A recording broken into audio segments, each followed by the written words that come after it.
Hi everybody, Lynn Carnes here with Creative Spirits Unleashed, and I'm coming to you from my garden, which is the best metaphor I know for the video that we're doing on our series of no's, which is the priorities no. And why is my garden the best analogy? Well, I'm going to show it to you in a minute, but first I want to sort of set it up. I don't think I have a green thumb, but I do want a garden, and I have this terrible phobia to pulling weeds. And I also sort of co-conspired with my husband to overstep a few years ago and build a garden way beyond what any one or two people can handle. His job is to plow it, takes him a day. My job was supposed to be to cultivate it.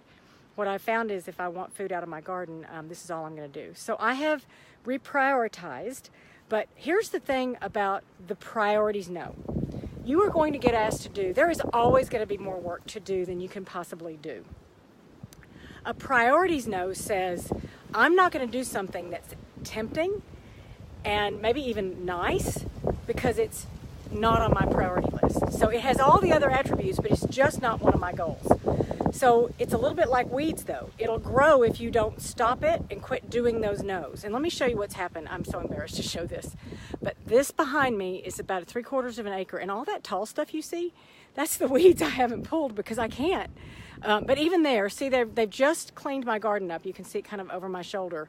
That was a big old weedy mess too because I got really tired of pulling weeds last year.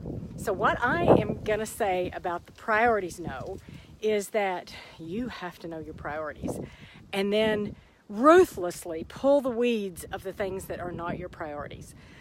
This video is going a little longer than normal because this one's a bigger deal and it takes more inner work to do.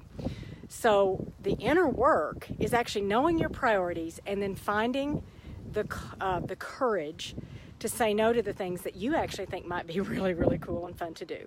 So I hope this helps, and I hope that maybe later in the year I can show you some good things that came out of that garden. Chances are, knowing me, I'm going to put this low on my priorities and say, you know what, the grocery store works pretty well too. Thanks so much.